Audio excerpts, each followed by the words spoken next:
साथियों, आज ओबीसी के कुछ मांगों को लेकर पूरे मैं समझता हूँ देशव्यापी एक कॉल हमने दी थी और वो कॉल यह थी कि हम अनुरोध किए थे संगठनों से अलग अलग और व्यक्तिगत रूप से भी कि हम लोग प्राइम मिनिस्टर को थ्रू डीएम, थ्रू एसडीएम या वीडियो एक ज्ञापन दें जिसमें प्रमुख रूप से हमारी जो 5 मांगे, पहला जो संसदीय समिति की रिपोर्ट है क्रीमी लेयर को लेकर उसको मानी जाए, शर्मा रिपोर्ट को खारिज की जाए।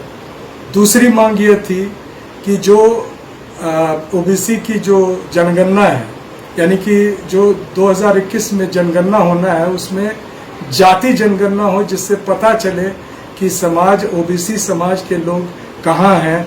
ये बार बार आरोप लगाया जाता है कि आरक्षण से ये हो गया, वो हो गया। वो आरोप कम से कम सिद्ध करें या अगर गलत है तो उसको न कहा जाए। तीसरी मांग हमारी यह थी कि जो जनसंख्या के अनुरूप अगर ईडब्ल्यूएस लाया गया है आरक्षण, तो ओबीसी के आरक्षण को भी जनसंख्या के अनुरूप 52% तक लाई जाए।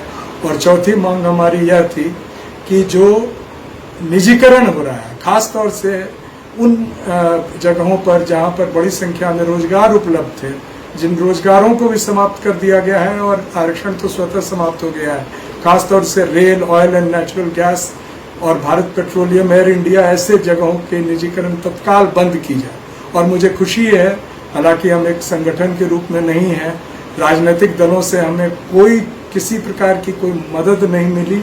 एक अकेली पार्टी जो दक्षिण में है डीएमके, उसके लोगों ने हमें कुछ सहायता दी है, उसके अलावा कोई नहीं हमें मदद किया। बावजूद इसके हमारे कई साथियों के एक प्रयास से, और उन साथियों का मैं सभी का नाम तो नहीं ले पाऊंगा, लेकिन कुछ प्रमुख साथी हैं, जैसे आजमगढ़ में हमारे साथी पप्पू यादव हैं, बिमला यादव हैं वहाँ।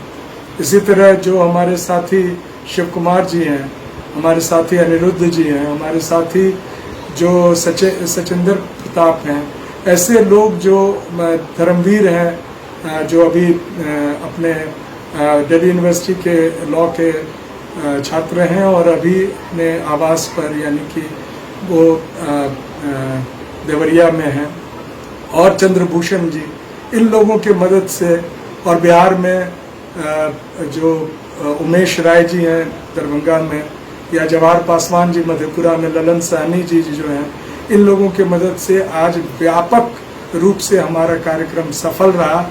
और भी कई हमारे साथी हैं जिनका नाम मैं नहीं ले पाया हूँ, उसके लिए मैं माफ़ी चाहूँगा। और मैं आपको बता देना चाहूँगा कि हम में से कुछ ही लोग एक्टिव थे, कुछ ही लोग हैं जो थोड़े जगे हुए हैं। अगर अन्य पिछड़ा वर्ग, ओबीसी समाज पूरी तरह जग जाएगी तो मुझे पूरा विश्वास है कि जो ये आरएसएस और भाजपा की जो मोदी सरकार है केंद्र में, उसे बार बार आरक्षण, सामाजिक न्याय पर कुठाराघात करने की हिम्मत नहीं होगी।